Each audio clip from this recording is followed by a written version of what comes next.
I am the son of a gynecologist, you guys. Just throw that out there. People used to ask me growing up, if I was going to follow in my dad's footsteps, become a gynecologist myself. I said, no, that is probably just going to be a hobby, I think. I don't know.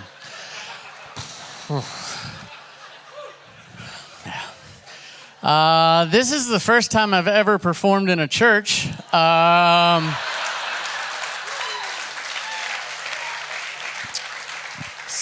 It's maybe the last time I ever perform in a church, you guys. So that'll be fun. No, a lot of comics get their start very young, but not me. I worked at a church for 10 years as a youth pastor. And so I went from working for a church, which is a nonprofit, to doing comedy, which has largely been nonprofit. So it's been a lateral move, really, for me, mostly. But I knew after 10 years that it was time to step out of youth ministry. And most specifically, I knew it was time when people said I looked like a young Joel Osteen.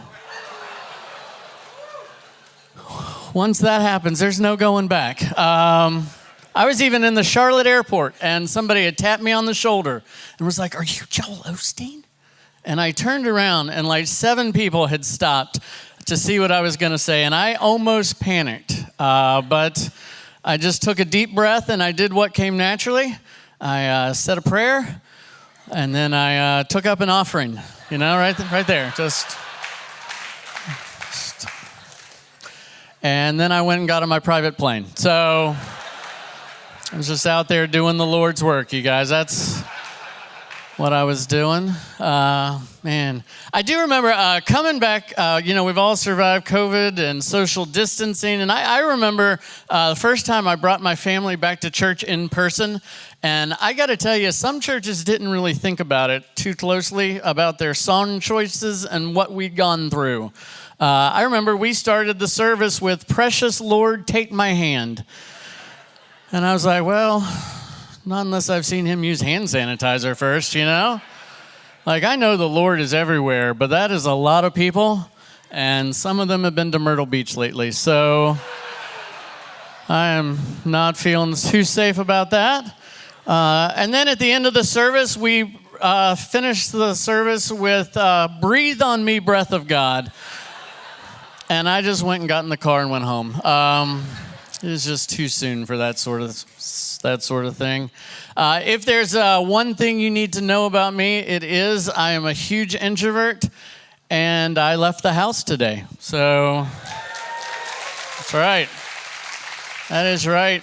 I did my Wordle and then came on in. So did the important things first. I usually ask by round of applause where the other introverts are in the room, but there's no need. I have found that my people do not applaud.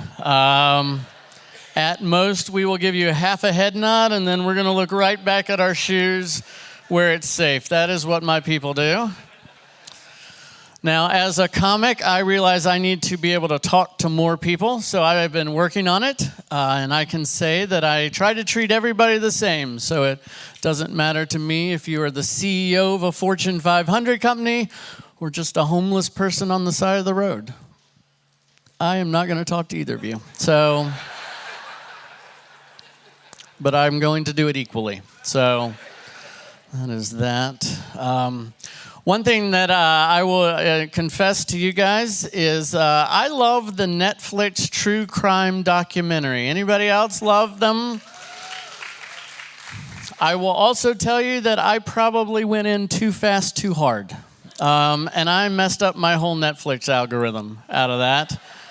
It has gotten to the point where I will get targeted ads on my phone from Lowe's and Home Depot asking if I need rope or duct tape.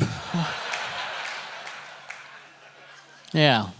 On the way here, just from Baxter Village to here, Google Maps showed me 5 places I could dispose of a body. There were 3 deserted fields and 2 deep wells. So I put a pin in those. I did. You never know. You never know. And Netflix is really nice. You know, at the end of every episode, it will ask if you're still watching. It has also started asking me, and do you need an alibi? So, very thoughtful. Really, very thoughtful. But one thing I have found throughout these Netflix documentaries is they have made it really hard for me to get away with even just a little bit of murder. Now, let me explain. I don't do a lot of murder. I haven't actually done even a little bit, but I don't think I can get away with it without people asking questions. My wife and I were driving late one night on the interstate, and an animal darted out in front of a car, and I did the best I could to swerve out of the way, but I nicked it. Right in the middle of the bumper.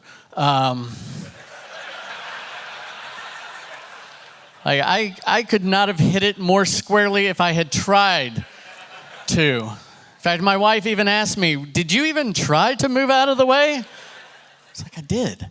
And then she asked, do you think we should check to see if he's okay? I was like, I don't think he's walking away from that. The next morning, after we got into our destination, I went out to look at the car and decided I should probably go to the car wash.